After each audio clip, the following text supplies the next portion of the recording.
آپ پوری دنیا کے اندر اس وقت مسلمانوں کے دلوں کے اندر قرآن پاک کے جلائے جانے کے حوالے سے غم و غصہ ہے. وہاں پر یہ ایک بہت زبردست کام احمد علوش نے کیا ہے کہ میں آج توریت کو جلاتا ہوں تو کل کوئی بائبل کو جلائے گا تو پھر اس کے بعد کوئی قرآن کو جلائے گا. یعنی یہ سلسلہ جو ہے وہ نظر آتش کرنے کا چلتا رہے گا یہاں تک کہ ایک باقاعدہ جنگ چھڑ جائے گی. کوئی تورات جلانے کی بات کرتا ہے, کوئی گیتا جلانے کی بات کرتا ہے, کوئی گرو گرنتھ صاحب جلانے کی بات کرتا ہے, تو پھر نتیجہ کیا نکلے گا؟ دنیا کا امن تباہ ہوگا. اس نے یہ پیغام بہت واضح طور پہ دیا. اسلام کا مذہب ہے, وہ دوسرے مذاہب کا بھی احترام کرتا ہے, دوسرے مذاہب کی مقدسات کا بھی احترام کرتا ہے, دوسرے مذاہب کی مقدس کتابوں کا بھی احترام کرتا ہے. وہاں کا جو سروے وہ یہ بتاتا ہے کہ موسٹلی لوگوں نے اس کی مخالفت میں اپنی رائے کا اظہار کیا ہے کہ ان کا یہ کہنا ہے کہ یہ فریڈم آف ایکسپریشن نہیں ہے, یہ نفرت کو پرووک کرنے والا معاملہ ہے. لہٰذا الحمدللہ رب العالمین والصلاة والسلام علی سید الانبیاء والمرسلین. تمام دیکھنے والوں کو جنید اقبال کی جانب سے انتہائی محبت کے ساتھ السلام علیکم. ناظرین کرام, ایک انتہائی چھوٹے واقعے نے پوری دنیا کے اندر تہلکہ مچا کے رکھ دیا ہے. اور عالم یہ ہے کہ آپ انٹرنیشنل میڈیا کو اٹھا کے دیکھ لیجئے, ہر طرف آپ کو اسی خبر کا چرچا نظر آتا ہے. یعنی اس خبر نے بنیادی طور پر پوری دنیا میں بسنے والے مسلمان, یعنی 2 ارب کے قریب مسلمان ہیں, سب کے سروں کو فخر سے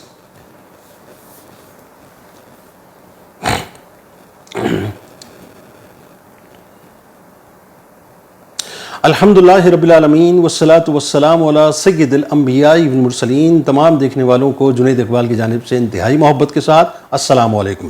ناظرین کرام, ایک بہت ہی چھوٹے واقعے نے پوری دنیا کے اندر تہلکہ مچا کے رکھ دیا ہے. اس وقت پورا جو آپ یوں کہہ لیجئے کہ انٹرنیشنل میڈیا ہے وہ اس خبر کو لیے ہوئے ہے, اور اس خبر پہ باقاعدہ گفتگو ہو رہی ہے, اس پہ ڈیبیٹس ہو رہی ہیں کہ مسلمانوں کا ایک رخ یہ بھی ہے. اس واقعے نے دنیا میں جہاں جہاں مسلمان بستے ہیں, 2 ارب کے قریب مسلمان بستے ہیں, تمام مسلمانوں کے سروں کو فخر سے بلند کر کے رکھ دیا. واقعہ کیا ہے میں آپ کو آگے جا کے بتاتا ہوں, میرے ساتھ ضرور جڑے رہیے گا. لیکن یہ ذہن میں رکھیے, آپ جانتے ہیں اس وقت پوری دنیا کے اندر زینوفوبیا اور اسلاموفوبیا اپنے عروج پر ہے صاحب. یعنی اسلام سے خوف کو باقاعدہ ایک مقصد کے تحت ایک پروپیگنڈے کے ذریعے سے ابھارا گیا, اور دنیا کو یہ بتایا گیا کہ اسلام جو ہے بنیادی طور پہ اجڑ مذہب ہے, جاہل مذہب ہے, انتہا پسند مذہب ہے, دہشت گرد مذہب ہے معاذ اللہ. وہ یہ صاحب کہ آپ جانتے ہیں کہ تواتر کے ساتھ یہ جو قرآن کو جلانے کے واقعات ہیں یہ ظاہر ہمارے سامنے آتے رہتے ہیں. ناموس رسالت صلی اللہ علیہ وآلہ وسلم کے معاملے کے اوپر, یعنی رسول کریم صلی اللہ علیہ وآلہ وسلم کے تضحیک آمیز کیریکیچرز بنائے جاتے ہیں, اور یہ برسا برس سے سلسلہ چل رہا ہے. حال ہی میں آپ جانتے ہیں کہ 28 جون کو سویڈن کے دارالحکومت اسٹاک ہوم میں, یعنی وہاں پر ایک جامع مسجد کے سامنے ایک عراقی پناہ گزین نے, 47 سال اس کی عمر تھی, سلوان مومی کا اس کا نام تھا, عید الاضحیٰ کے پہلے دن آپ جانتے ہیں کہ اس نے قرآن پاک کو معاذ اللہ ثم معاذ اللہ اس نے نظر آتش کیا. اور ظاہر اس واقعے کے بعد مسلم دنیا کی طرف سے ایک ریئیکشن آنا تھا, ایک ریبٹل آنا تھا, اور جو غم و غصے کی کیفیت تھی وہ تمام دنیا نے دیکھی. یعنی صورتحال یہ ہے کہ OIC اس سلسلے میں ایکٹیو ہوئی, سعودی عربیہ اس سلسلے میں ایکٹیو ہوا, دنیا کے مختلف مسلم ممالک اس سلسلے میں ایکٹیو ہوئے, اقوام متحدہ سے باقاعدہ رابطہ کیا گیا, اقوام متحدہ کا اجلاس ہوا, ان کی سٹیٹمنٹس آئی. مطلب یہ سلسلہ چلتا رہا اور چلتا رہا ہے اور چلتا رہے گا ظاہر ہے. اب بات یہ ہے کہ اس میں اس واقعے کے بعد مسلمانوں میں تو غم و غصہ تھا, مسلمانوں میں تو ظاہر ہے مطلب ایک سوچ کی کیفیت تھی, اور ابھی بھی ہے, ابھی بھی موجود ہے, کیونکہ ظاہر ہے جب تک یہ معاملہ ختم نہیں ہو جاتا, اس مسئلے کا کوئی سلوشن نہیں آ جاتا, مسلمان چین سے نہیں بیٹھیں گے. لیکن اسی دوران ایک عجیب و غریب سا واقعہ ہوا صاحب, ایک عجیب و غریب سا واقعہ. اور واقعہ یہ ہوا ہے کہ جمعے کے روز ایک خبر جو ہے وہ پوری دنیا کے اندر وائرل ہوتی ہے, تمام سوشل میڈیا پہ آپ کو نظر آتی ہے, الیکٹرانک میڈیا پہ آپ کو نظر آتی ہے. یعنی احمد علوش نامی ایک شخص ہے, 32 سالہ یہ نوجوان ہے. یہ شخص اسٹاک ہوم, یعنی جو سویڈن کا دارالحکومت ہے, وہاں اسرائیل کے سفارت خانے کے سامنے تورات کو اور بائبل کو جلانے کا باقاعدہ اعلان کرتا ہے. ٹھیک ہے جی, یہاں تک بات آپ کو سمجھ آ گئی. اور ہوا یہ کہ اس اعلان کے فوری بعد اسرائیل جو ہے وہ ایکٹیو ہو جاتا ہے, اور اسرائیل سے جو ہے سٹیٹمنٹس آنا شروع ہو جاتی ہیں. اسرائیل کے صدر نے بھی سٹیٹمنٹ دی, میں آگے جا کے آپ کو بتاتا ہوں. اور اسرائیل کے جو مختلف یہودی فاؤنڈیشنز ہیں, آرگنائزیشنز ہیں, انہوں نے بھی سٹیٹمنٹ دی اور کھل کے سٹیٹمنٹ دی. تو نتیجہ یہ نکلا, اب تاثر یہ بنایا جا رہا ہے کہ صاحب اسرائیل کی سٹیٹمنٹ کے بعد ہفتے کو احمد علوش نے اس سلسلے کو مؤخر کر دیا, یا جو اس نے طے کیا تھا کہ بائبل اور تورات کو جلانا ہے, اس نے جو ہے اس معاملے کو روک دیا. نہیں, بالکل ایسا نہیں. وہ کیا ہوا میں آپ کو بتاتا ہوں. ہوا یہ کہ ہفتے کے روز وہ اپنے منصوبے سے پیچھے ہٹا, اور ہٹنے کے بعد احمد کے اس عمل نے جو ہے پوری دنیا کو حیران و ششدر کر کے رکھ دیا. ظاہر ہے وہاں کی حکومت کی طرف سے اجازت تھی, NOC تھی کہ آپ بائبل کو اور جو تورات ہے اس کو جلا سکتے ہیں, جیسا کہ انہوں نے قرآن کے حوالے سے اجازت دی تھی. لیکن احمد نے جو اسٹیٹمنٹ دی ہے, یہ اسٹیٹمنٹ بتاتی ہے کہ اس کا بنیادی طور پر مقصد کیا, اس کا کرکس میں آپ کے سامنے رکھ دیتا ہوں کہ احمد کا یہ کہنا ہے کہ وہ مقدس کتابوں کو جلانا ہی نہیں چاہتا تھا. یعنی وہ کہتا ہے کہ میرا یہ پروگرام ہی نہیں تھا کہ میں مقدس کتابوں کو جلاؤں, میں ایک پیغام بنیادی طور پہ دینا چاہتا تھا. جیسے عیسائیوں اور یہودیوں میں بائبل اور تورات کو جلانے کے اعلان کے بعد اضطراب پھیل گیا, بے چینی پھیل گئی تھی, یہی صورتحال مسلمانوں کی ہوئی کہ جب قرآن پاک کو نظر آتش کرنے کی ناپاک جسارت کی گئی. احمد نے یہ بھی بتایا کہ وہ صرف احساس دلانا چاہتا تھا کہ مقدس کتابوں کو نہ جلایا جائے, یہ ایک اشتعال انگیز عمل ہے. اب ذہن میں رکھیے ناظرین کہ سویڈش پولیس نے جمعے کے روز یہ بتایا کہ اس نے اسٹاک ہوم میں اسرائیلی سفارت خانے کے باہر ایک احتجاجی مظاہرے کی اجازت دی ہے جس میں تورات اور بائبل کی جلدوں کو جلایا جائے گا, اور ظاہر جلانے والا جو ہے وہ احمد علوش ہوگا. اچھا, اب ہوا یہ کہ یہ جو اعلان ہوا ہے جمعے کو, اس اعلان کے فوراً بعد ہی اسرائیل کے جو صدر ہے اسحاق ہرزوگ, اس نے, اور ظاہر اس کی جو متعدد نمائندے ہیں یہودیوں کے اور یہودی تنظیمیں ہیں, وہ سب کے سب ایک دم جو ہے سر جوڑ کے بیٹھ گئے, اور پھر سب نے جو ہے وہ ٹویٹ کیا, باقاعدہ مذمت کی اس فیصلے کے حوالے سے اور اس کو روکنے کے حوالے سے اسٹیٹمنٹس دیں. بلکہ اس ٹویٹ کے اندر جو خاص طور پہ اگر میں اس کا کرکس آپ کو بتاؤں تو اسرائیل کے صدر نے یہ بات واضح طور پہ کہی ہے کہ قرآن کو جلانے کا جو عمل ہے وہ کسی بھی طور سے فریڈم آف ایکسپریشن میں نہیں آتا, یہ نفرت انگیز ہے. اسی طرح سے بائبل کو بھی نہ جلایا جائے اور تورات کو بھی نہ جلایا جائے, کیونکہ یہ فریڈم آف ایکسپریشن نہیں ہے, نفرت انگیز ہے. بلکہ اس نے یہاں تک کہا کہ اس عمل کو روکنا چاہیے اور اس سلسلے میں پوری دنیا کو ایک زبان ہونا چاہیے. یعنی احمد کے ایک کام نے, ایک عمل نے جو ہے پوری دنیا کی توجہ اپنی طرف جو ہے کھینچ لی, پوری دنیا کی توجہ.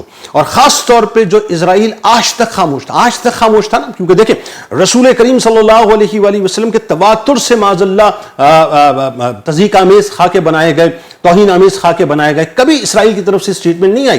یعنی آپ کو یاد ہے کہ چرچ آف فلوریڈا میں ٹیری جونز نے جب برن قرآن ڈے منانے کی کوشش کی تھی تو اس وقت بھی اسرائیل کی اسٹیٹمنٹ نہیں آئی تھی. یعنی وہ جو گیٹ فلڈر ملعون ہے, اس نے مستقل رسول کریم صلی اللہ علیہ وآلہ وسلم کی شان میں گستاخیاں کی, کبھی اس کی اسٹیٹمنٹ نہیں آئی. ایون آپ یہ دیکھیے کہ سویڈن کے اندر جنوری کے اندر ایک واقعہ ہوا تھا, وہ راسمس پلڈن جو ہے وہ دائیں بازو کا مطلب ایک رہنما ہے اور بہت ہی نفرت رکھتا ہے مسلمانوں کے حوالے سے, اس نے ببانگ دول قرآن جلایا, اس وقت بھی اسرائیل کی اسٹیٹمنٹ نہیں آئی. پھر نیدرلینڈ میں ایک واقعہ ہوا, وہاں بھی قرآن جلایا گیا, اس کی اسٹیٹمنٹ نہیں آئی. پھر یہ سویڈن کے اندر ایک واقعہ ہوا جامع مسجد کے سامنے, یعنی اسٹاک ہوم میں جامع مسجد کے سامنے, اس وقت بھی اسرائیل کی کوئی اسٹیٹمنٹ نہیں آئی. لیکن جیسے ہی احمد نے اعلان کیا فوراً ہی اسرائیل کی اسٹیٹمنٹ آ گئی.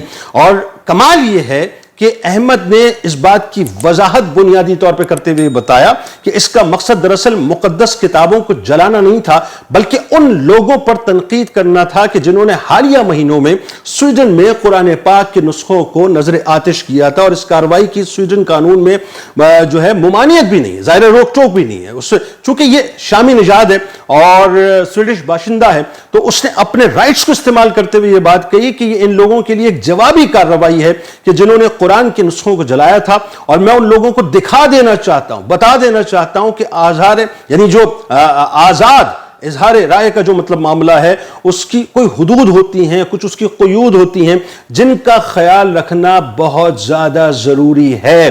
اس نے مزید یہ کہا کہ میں یہ دکھانا چاہتا ہوں کہ ہمیں ایک دوسرے کا احترام بھی کرنا چاہیے بنیادی طور پہ, اور ہم ایک معاشرے میں چونکہ رہتے ہیں, لہٰذا اگر یہ ذہن میں رکھیں کہ میں آج توریت کو جلاتا ہوں تو کل کوئی بائبل کو جلائے گا, تو پھر اس کے بعد کوئی قرآن کو جلائے گا. یعنی یہ سلسلہ جو ہے وہ نظر آتش کرنے کا چلتا رہے گا یہاں تک کہ ایک باقاعدہ جنگ چھڑ جائے گی. اب بات یہ ہے کہ میں صرف اتنا کہنا چاہتا ہوں, میں یہ دکھانا چاہتا تھا بنیادی طور پہ کہ یہ جو ہو رہا ہے یہ ٹھیک نہیں ہے. یہ میں نے کرکس آپ کے سامنے اس کی اسٹیٹمنٹس کی رکھی ہیں. اب اس میں جو 2-3 باتیں بڑی کمال ہے. ایک تو یہ ہے کہ احمد علوش نے پوری دنیا کو ایک پیغام دیا, ایک چھوٹے سے واقعے کے ذریعے سے پوری دنیا کو ایک پیغام دے دیا کہ فریڈم آف ایکسپریشن یہ نہیں ہے کہ آپ کسی بھی مقدس کتاب کو جلائیں, کسی بھی مقدس کتاب کو جلائیں, چاہے وہ قرآن ہو, چاہے وہ بائبل ہو, چاہے وہ تورات ہو, بلکہ میں اس سے آگے جا کے کی بات کروں کہ چاہے وہ گیتا ہو, چاہے وہ سکھوں کی مقدس کتاب گرو گرنتھ صاحب ہو, کوئی بھی کتاب ہو, یہ بنیادی طور پہ کسی کو حق نہیں پہنچتا. اور اس نے یہ بھی بتا دیا کہ اگر آپ ایسا کام کریں گے تو ظاہر ہے آپ دنیا کے امن سے کھیلیں گے. یہاں 2-3 باتیں میں آپ کو سمجھانا چاہتا ہوں. ایک بات تو یہ کہ سلام ہے احمد کو کہ جس نے بہت ہی ٹیکنیکلی اس معاملے کو ڈیل کر کے پوری دنیا کی توجہ اپنی طرف سمیٹ لی. اور یہ ذہن میں رکھیے گا یہ اسرائیل کے پریشر کی وجہ سے اس نے معاملہ ملتوی نہیں کیا. اس کے ذہن میں یہ بات تھی کہ میں ان کتابوں کو نہیں جلاؤں گا لیکن میں پوری دنیا کی اٹینشن لے کے ان کو پیغام دینا چاہتا ہوں کہ جس طرح سے آپ کو تکلیف ہو رہی ہے بائبل اور تورات کے جلائے جانے پر, اسی طرح سے ہمیں تکلیف ہوتی ہے بار بار قرآن پاک کے جلانے پر. اب ہوا کیا صاحب, ایک تو بات یہ کہ جو احمد نے عمل کیا ہے, مجھے لگتا ہے کہ 2-3 پیغامات پوری دنیا کو احمد نے دے دیے. ایک تو پیغام اس نے یہ دے دیا کہ کسی بھی مذہب کی جو مقدس کتاب ہے اس کو جلانا فریڈم آف ایکسپریشن میں نہیں آتا. وہ بنیادی طور پہ ایک نفرت انگیز کارروائی ہے جس کو کسی طور سے بھی ختم ہونا چاہیے. اگر کسی ملک کا یہ قانون بھی ہے تو اس قانون کو تبدیل ہونا چاہیے, پہلی بات. دوسری بات جو پیغام بنیادی طور پہ احمد نے دیا وہ یہ دیا ہے کہ دنیا کا جو امن ہے وہ بنیادی طور پہ ان باتوں سے مربوط ہے. آپ اگر آج مقدسات کا احترام نہیں کریں گے, آج اگر آپ مقدس کتابوں کو جلائیں گے یا خدا نخواستہ نبی کریم صلی اللہ علیہ وآلہ وسلم کی شان میں کسی بھی قسم کی گستاخی کریں گے تو پھر دنیا کا امن تباہ ہو جائے گا. اب بات وہی ہے, اس کو ذرا سا اور بڑھا لیجئے بات کو کہ آپ خدا نخواستہ اگر قرآن جلانے کی بات کرتے ہیں, کوئی بائبل جلانے کی بات کرتا ہے, کوئی تورات جلانے کی بات کرتا ہے, کوئی گیتا جلانے کی بات کرتا ہے, کوئی گرو گرنتھ صاحب جلانے کی بات کرتا ہے, تو پھر نتیجہ کیا نکلے گا؟ دنیا کا امن تباہ ہوگا. اس نے یہ پیغام بہت واضح طور پہ دے دیا. اور تیسری جو بنیادی بات ہے وہ یہ ہے کہ مسلمانوں کا جو پرسیپشن ہے اس نے وہ مکمل طور پہ کلیئر کر کے رکھ دیا. یعنی پوری دنیا کو ایک چھوٹے سے واقعے کے ذریعے سے اس نے بتا دیا. یعنی اس کے ہاتھ میں بائبل موجود ہے, اس کے ہاتھ میں جو ہے وہ اپنا تورات موجود ہے, اور جس وقت اس نے بائبل اور تورات کو جلانے کا اعلان کیا اور جس وقت وہ اسرائیلی سفارت خانے کے سامنے کھڑا ہوا ہے تو اس نے اپنا لائٹر نکالا, اور لائٹر نکالنے کے بعد اس نے زمین پر اس کو پھینک دیا, اور پھینکنے کے بعد دنیا کو یہ پیغام دے دیا کہ دیکھو یہ ہیں مسلمان بنیادی طور پہ جو امن پسند ہیں. میرے پاس اس وقت NOC بھی ہے, میرے پاس اس وقت اجازت بھی ہے, میں چاہوں تو اس بائبل کو جلا دوں, اس تورات کو جلا دوں, لیکن مسلمانوں کی تعلیمات میں نہ قرآن پاک یہ تعلیم دیتا ہے, نہ احادیث میں یہ تعلیمات ملتی ہیں, نہ ہمارے آقا و مولا صلی اللہ علیہ وآلہ وسلم نے ہمیں یہ تعلیم دی ہے کہ ہم کسی کی مقدس کتاب کو جلائیں. یعنی دوسرے لفظوں میں احمد علوش نے پوری دنیا میں یہ پیغام دے دیا کہ اسلام بنیادی طور پر احترام کا مذہب ہے. وہ دوسرے مذاہب کا بھی احترام کرتا ہے, دوسرے مذاہب کی مقدسات کا بھی احترام کرتا ہے, دوسرے مذاہب کی مقدس کتابوں کا بھی احترام کرتا ہے. یہ امن کی بات کرتا ہے اور امنی کا پرچار کرتا ہے. لہذا دہشت گردی کا, انتہا پسندی کا, جہالت کا اسلام سے دور دور تک کوئی واسطہ نہیں ہے. اور میرا اپنا ماننا یہ ہے, کیونکہ اس کے بعد ہوا یہ ہے, ایک رپورٹس کے مطابق وہاں کے جو لوکل میڈیا ہے انہوں نے ایک سروے بھی کیا ہے, باقاعدہ سروے کیا ہے, اور اس سروے میں انہوں نے سوال یہ کیا کہ یہ جو بنیادی طور پر مقدس کتابوں کو جلانے کا معاملہ ہے کیا یہ صحیح ہے یا غلط ہے, یعنی فریڈم آف ایکسپریشن میں آتا ہے کہ نہیں آتا. تو موسٹلی لوگوں نے, وہاں کا جو سروے وہ یہ بتاتا ہے کہ موسٹلی لوگوں نے اس کی مخالفت میں اپنی رائے کا اظہار کیا ہے کہ ان کا یہ کہنا ہے کہ یہ فریڈم آف ایکسپریشن نہیں ہے, یہ نفرت کو پرووک کرنے والا معاملہ ہے. لہٰذا میرا خیال ہے کہ جہاں آپ پوری دنیا کے اندر اس وقت مسلمانوں کے دلوں کے اندر قرآن پاک کے جلائے جانے کے حوالے سے غم و غصہ ہے, وہاں پر یہ ایک بہت زبردست کام احمد علوش نے کیا ہے. اور میرا خیال ہے کہ جس انداز سے میڈیا کو, خاص طور پر پاکستانی میڈیا کو اس کو پروموٹ کرنا چاہیے تھا, اس انداز سے پروموٹ نہیں کیا گیا. اس انداز سے پروموٹ کرنا چاہیے ہمیں تاکہ دنیا تک یہ پیغام پہنچے کہ یہ ہے احمد جس نے دنیا کے تمام مسلمانوں کی نمائندگی کرتے ہوئے بتایا ہے کہ صورتحال کچھ بھی ہو جائے, کچھ بھی ہو جائے, باوجود اس کے ہم احتجاج کر رہے ہیں, ہم مذمت کر رہے ہیں, ہم اپنے اپنے انداز سے یعنی پوری دنیا کو ایکٹیو کر رہے ہیں کہ جی اس معاملے کا کسی طرح سے سولوشن نکلنا چاہیے, لیکن ہم اس بات کے متحمل نہیں ہو سکتے کہ ہم کسی کی مقدس کتاب کو جلائیں. اللہ تبارک و تعالی ہمیں عقل سلیم عطا فرمائے اور اسلام کی صحیح طور سے خدمت کرنے والا بنائے. اس دعا, اس امید, اس یقین کے ساتھ اللہ تعالیٰ آپ کا, ہمارا, ہم سب کا حامی و ناصر ہو. اللہ حافظ.